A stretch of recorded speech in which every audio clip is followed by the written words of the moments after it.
everyone. Welcome to webinar series of Asia Pacific Spa and Wellness Collaboration. This time, we are going to bring to you a topic that are very close to everybody, especially during this hard time, which is health, that related to movement and so much also close to nature. Ready with us, going to be soon talking to you, is a very special person. He is a very forward-thinking and often-minded kinesiologist with a passion of health, movement, and nature. The challenges that he was able to overcome in his own life lead him to have a very huge sympathize with other struggle as his own. His approach to the movement is rooted to sound scientific and clinical research, combined with more altruistic ethos. Being fit is being useful. This is also a guiding principle in life with evolutionary thinking, but always in harmony with nature. So if you are a part of the health movement that are very closely related to nature, I would actually suggest that you stick around for the next 4 upcoming video with our special guest, Mr. Darren Scherbain. Please, Darren, all the screen is yours. Oh, thank you, Hayu, and very kind words for your introduction. And I'm really looking forward, and I'm extremely excited about what we have planned for today for our webinar series and for the masterclass. And you know, one of the things that I really got excited about was yesterday was just talking with the doctor I'm going to bring out, and just his passion and his excitement, and just this excitement we're going to bring today. So with what I would like to do right now is I'd like to introduce Dr. Thomas Lodi. And Dr. Thomas Lodi has always been something of a brilliant enigma within the oncology community. So his take on integrative alternative and nutritional solutions to treating cancer has been viewed as radical. Ooh. Nevertheless, his cancer treatments have revolutionized the integrative side of the oncology industry worldwide and led many patients with cancer to the root of real healing and health restoration. Over the past 20 years, Dr. Lodi has tirelessly dedicated his life to sharing the truth about cancer as a lifestyle-related metabolic disease rather than genetic, and researching the latest and most effective non-toxic treatments and therapies. His purpose and mission is to guide those lost in fear and disease towards inner peace and long-term health, and while faithfully upholding the Hippocratic Oath of first do no harm. And the first time I ever heard Dr. Lodi speak, I remember it was at this medical conference in Bangkok, and he started speaking and he said, "Do you remember the oath that you took? Do no harm." And all of a sudden the hairs on my arms stood up and I got goosebumps. So without any further ado, welcome Dr. Lodi. Thank you. Thank you for having me. I'm really excited because I love to share this information because it's lost.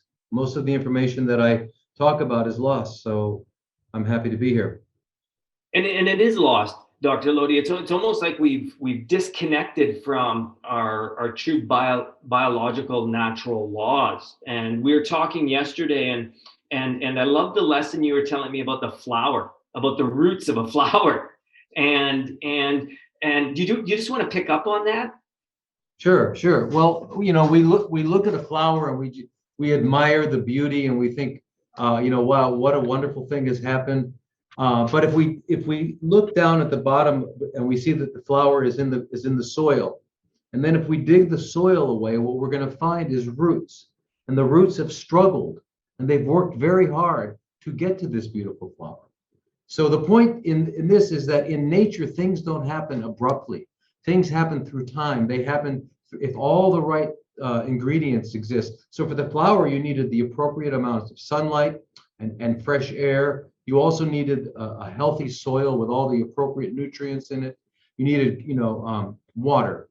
So with all of those ingredients and the seed, the genes, the genetics of that flower, then you have a beautiful flower.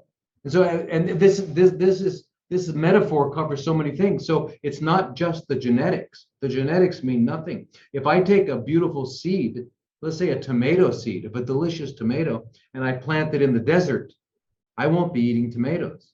So it's not the seed, it's all the things that come together to make that tomato or flower. That integrative approach, nothing is compartmentalized and nothing is separated. Everything does work together. Yeah. And unfortunately, the majority of us, let's be honest here, unfortunately, the majority of us, we're not integrated anymore with what's happening around us outside. We're spending way too much time inside, and that is having a disastrous effect on our health. Yep. And before we jump into our 4-part series, so we're going to identify some of the biggest concerns facing our health right now, but more importantly, bringing in some very simple, proven, effective steps to help people restore their health. Right. So the first one is, I think we want to address that elephant in the room right now is what is one of the biggest implications facing our health and our restoration to health is stress. And we were talking yesterday, and you said, Darren, and I'll let you pick up on this, the words we use. And I got to be honest with you, Dr. Lodi, I use the word stress, and all of a sudden I do this. And at the same time, it's, well, wait a second, I can out tough stress. I'm smarter than that. I'm stronger than that. I can run away from it, but I can't. And what I think we need to remember is that, number one, is, listen, we're not trying to tell people that you have to be stress-free all the time. Stress is natural. It's a human process and a natural reaction to what's happening around us. And stress is not necessarily a bad thing. Stress has protected us. It's helped us evolve, hasn't it? Yeah. Well, yeah. I mean, stress is necessary. Just for example, if you want to be strong, you've got to push against something. You've got to stress it. If it's not stressed, it'll stay weak. It'll stay flaccid, right? The stress of a tree. You think of a tree that's been there for 80 years, 100 years. Think of the stresses it's been through. Winds blowing, rains or snow, whatever it is, animals eating it, all sorts of things, the soil, and the more stresses it has, the stronger it is. So absolutely.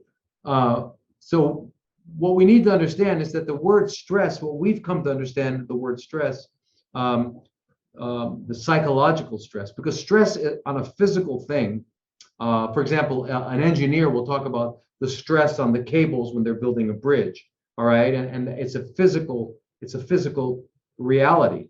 And what does it mean? It means gravity is fighting against the internal molecules of holding that thing together. So that's stress. So there's internal friction. So the same thing is with psychological stress. Psychological stress is an internal friction. And basically, let me just simplify it. Stress is when you don't like the way things are, when you don't like what is. Because, for example, when I was in medical school, there was a fellow student, 6'7" guy, and he was so big, everybody in the class, to prove themselves, as he grew up, had to beat him up. If they could beat him up, then they were strong. So he had to learn to defend himself. But he was a peaceful guy, so he didn't want to hurt anyone. So he studied karate, and he just learned how to put them away, but not harm them. But he loved to exercise, and he would climb mountains. Not mountains, I mean, he would climb rocks, would hammer in the metal and then climb up. So the example is this. If he and I were dropped off at the foot of Mount Everest, and we were told that in the morning we had to climb it or they would shoot us, he would say, yeah. And I would say, oh. So for him, the same event is invigorating, challenging, wonderful. And for me, it's stressful. So stress is when you don't like what is. Okay. And that's just simplifying it. Very, very, very simple. I love that analogy, and I like that. I love that story. I got a kick out of it when you're telling it to me yesterday. And I think this is also important. Is stress has kept us alive. When our ancestors saw that saber-toothed tiger, stress saved them. It told them danger is coming. It protected them. Run. But now in our modern society, the way we live our lives, there aren't saber-toothed tigers, but our body still responds the same way to stress. Do you want to tell us a little bit about the biology of stress and some of the long-term implications it can have on our health and psychological mental well-being? Sure, sure. So again, so psychological stress is something in your mind. Psychological means we're talking about the mind. We're not talking about the brain. We're talking about the mind. So the mind doesn't like what is, and that may be a job. So that anything you do at your job, if you don't, let's say you don't like your boss, anything you're doing like against your will. It's stressing you out, right? So that's you're late for an appointment or whatever it is. Talking to someone that you don't respect or don't like. So stress comes in many forms, but that's psychological stress. So the question is, how does the mind, which is not a physical substance, how does it have a physiological response? Well, the interface actually takes place in a part of the midbrain called the hypothalamus. Okay, and around the hypothalamus, there's a system of nuclei called the limbic system. Anyway, the hypothalamus controls the pituitary gland, which sends out hormones. Okay, so basically, there's something called the hypothalamic pituitary adrenal axis. So the hypothalamus sends out a hormone to the pituitary sends out a hormone to the adrenal gland, and the adrenal gland produces adrenaline and cortisol. Okay, so if I'm afraid of something or I don't like something, it's going to send that message out. Now that cortisol is going to cause my blood sugar to go up, right? Because if I'm, like you were saying before, the saber-toothed tiger. If there was a saber-toothed tiger, or how about today's world? You're walking down the street and you see someone with a gun. Okay, so you see someone with a gun and you get the same kind of thing. So you get stressed. So stress does several things on a hormone level, and then it has a nerve level, a neurological level. So on the hormone level, the pituitary gland and the adrenal glands produce adrenaline and they produce cortisol. So cortisol increases blood sugar and all sorts of things to get us. Why do we need more blood sugar? Because we're just about to either fight or run, and we got to have lots of excess energy. All right. Well, if you're sitting at the office all day and stressed out, you're sitting there with high blood sugar and you're not running and you're not fighting. And so what's happening? You're getting the condition that predisposes to what we call diabetes. Okay, high blood sugar. And we'll talk in another episode, I think, more about the insulin and glucose dynamic that underlies all pathologies, from diabetes to heart disease to cancer, you name it, it's related to insulin and glucose. Okay, so you can see right in that, just in that small aspect of it, how stress contributes to all of those conditions. Everything you said, all pathologies. Unless of course you're born with actually an enzyme deficiency like alpha-1 antitrypsin deficiency, which can cause emphysema and stuff. No, that's not stress. But if we take out the genetic component, which accounts for less than 5% of all illnesses, less than 5% of all illnesses. Heart disease is not genetic. Cancer is not genetic. All these things are not genetic. But we've been told it's genetic. Right, I know. And part of the reason is you have to understand the psychology of control. If I believe that I'm born and I am a victim of my genes, then I have nothing, there's nothing I can do. So what do? I go to my savior. My savior is the guy in the white coat, the doctor, and the pharmacies. They will save me by intervening in a synthetic, artificial way with drugs or whatever. And because there's nothing I can do. And you see how crazy that is. Well, if there's nothing I can do, then I might as well smoke and take cocaine. I might, since I have nothing I can do. You see how absurd that is. Even if it was genetic, if I wanted to be able to deal with my genetic problem the best I could, then I should be as healthy as I can. So that whole concept, but again, it's based on fear and control. That's why they tell us it's genetic. Well, and this is you'll give us the knowledge and then these simple steps that we can implement to help us take back control, that we aren't, as you said, as victims, that we actually can change our epigenetics. Right, exactly. And I think this is really important too, is we've got to get past this notion that stress is bad. Stress is actually, it helps us. I mean, think about it this way. We've got that, all of a sudden we see a fire. Our first reaction is what?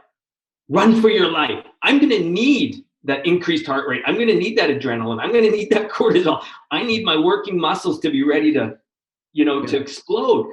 But it's that constant, and I'm dealing with it myself these days. It's that constant, I feel that I'm always having to run. And I'm making that switch from being in the parasympathetic nervous system to the sympathetic nervous system. And what is that, the chronic long-term effects of that? Well, of being and let me go back to what you were just saying. Yeah. The stress enabled us to run and to get away. So we used all of the chemicals that were produced by that fear, right? Now, as I said, you're sitting in your office, or you're standing or you're at a meeting and you're having that stress. You're not using it up. So all of those chemicals are causing damage because you don't use them. Yeah. So what would be a great thing to do? You feel stressed, go out and run. Go out and run or jump around or do things like that. And you'll actually use up those chemicals and they won't damage you, right? So because they were designed to make you run. But anyways, to finish that stress response, you have that and you have the adrenaline. We know your adrenaline increases your heart rate, makes your pupils dilate. And then all of this shifts you from being able to think rationally back to your hindbrain. Because if a guy's coming at you with a gun, you can't say, I wonder, should I go left or right? No time for that. You go left or you go right without thinking. You just do it. There's no time for rational thought. So it's a hindbrain kind of reptilian response. And then the other part of stress is what you just touched on, the autonomic nervous system. So we have a sympathetic system, which gets our muscles filled with blood and nutrients and all that. And there's a shift between the sympathetic and the parasympathetic, which basically controls all of our organs. So when we're in a condition of rest and we're not exercising, we're not running, we're not doing those things, then the blood is shunted towards our organs, and our organs are busy metabolizing and healing and taking care of themselves. But if I'm always in stress and my energy is my blood flow is to my muscles and all that, then I'm not healing, I'm not digesting, so I just ate lunch at a stressful business meeting. That food doesn't get digested. What happens? It putrefies and it ferments. And I wind up with gas, indigestion. I wind up with irritable bowel. I wind up with diarrhea or constipation. I didn't get any benefit from that eating. So that's the problem. So it's the sympathetic, parasympathetic. And what most of us are in is in sympathetic overdrive all the time, because we're always stressed out in a bad way, not in a good, healthy way, not in a survival way. So it's almost, and the analogy we could use is it's almost like we all constantly have our foot on the gas pedal all the time. And what happens, what happens to your car when you run out of gas? Right, exactly. And that's what's going to happen to our health. Right. And so also the foot on the gas pedal, right? So, and it's like that, and there's a car in front of you. So what are you going to do? You got to put your foot on the brake. But if you still got your foot on the gas pedal, what's going to happen? You're going to wear your brakes out. Your engine's going to catch on fire. In other words, you can't do that. It's the same reason that there's a tea kettle, right? And the steam's coming out. If you don't let that steam out, if you put your finger on it, that kettle will explode, right? So you got to have a way of letting it out, letting the steam out. And we've discussed some easy, simple ways that people can let the steam out, take the foot off their gas, and let's help people with a really simple technique that I know you're a huge proponent of, and I'm a huge proponent of, and that's just some deep breathing and picking up on what you said of, we're going to make this switch with deep breathing. Is it allows us to come back to stimulate the vagus nerve and also the parasympathetic nervous system. I don't need to be at the top of a mountain. I don't need to be in a cave. I can do this anywhere, anytime. Yep. And so one of the things is I want to give people the tools to stand up right now and join me, and I'll just quickly demo a deep breathing that we're going to do. I'll just take a step back. Can everybody see me okay? So number one is I want everybody just to stand up nice and tall. First thing that we're going to do is we're taking the compression off our spine. Number two is I want you to take your fingers and put them on the top of your hips. I'll just adjust my camera so you can see the full body here. Okay, I'll come from the side. And what I want you to think about is take a deep breath in through the nose and exhale for 3. 1001, 1002, 1003. So here it comes again. Notice too, on the exhalation, I'm not letting my spine collapse. So it's nice and tall. In for 1 on my inhalation, exhalation for 3. Why is the exhalation so important?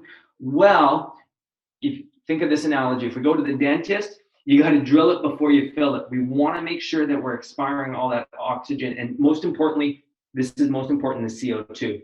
Number 2, okay, let's change our position. Just standing up nice and tall, chest up, chin back. Notice I change the position of my arms. In through the nose, 3 on the exhalation. And let's do one more. In through the nose and 3 on the exhalation. So it's basically taken 1 minute, 30 seconds to stand up. We want to encourage a lot more movement throughout the day. Second, compressions off the spine. And this is number 3, we're stimulating the parasympathetic nervous system.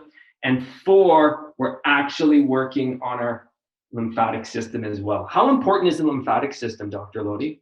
Well, we've got one system that brings oxygen and nutrients to our cells, and that's called the arterial system, the arteries. We have 2 systems to drain it. So what is nature telling us? Nature's telling us that drainage is more important than feeding it, right? So we have 2 kinds of drainage, which is why it's so important to keep your bowels clean and keep everything clean, okay? Keep it coming out. In fact, a good rule of thumb is don't eat again until you've already eliminated what you ate before. And if you did that, you'd find out you'd be eating at most twice a day. But anyway, so the veins drain about 90%, 95%, 90% of the wastes from the tissues. The 10% is drained by the lymphatics. But the lymphatics are not only there to drain. What their real reason is to take a sampling of everything that's going on in the tissues and bring it to the lymph node. And the lymph node is kind of like a police headquarters where they're questioning and finding out, is this a good person or a bad person, friend or foe? So if it's a foe, if it's an enemy, then it develops an immune response. So if we don't have our lymphatics, that's why I always am blown away when I find out that I have a patient with breast cancer. She had surgery and they took out 40 lymph nodes. My God, that's crazy. So anyway, we need those lymph nodes. So lymphatics are important in 2 things. Number 1 is their drainage, and they're the main circulatory system of our immune system. So they're very important. So our immune system is dependent on the lymphatic system. Yeah. And our lymphatics don't flow without muscular contraction. Yes, beautiful. Okay, so and this is what we need to remember. The only way the lymphatic system is going to flow is how? Muscles, by moving our body. So we did a quick and easy deep breathing exercise. And if anybody wants a copy of that, we put together a great video with the Institute of Oncology, and we'll give them the video. All people need to do is just email us. So either email yourself, Dr. Lodi, email me, and we'll give the email addresses. We'll put it up on the screen after. And just a reminder, the lymphatic system needs muscles and movement to get it flowing. So we're going to wrap up session 1. Session 2, we're going to come back, and you don't want to miss session 2 because we're actually going to tell you what the prescription is for getting outside in nature.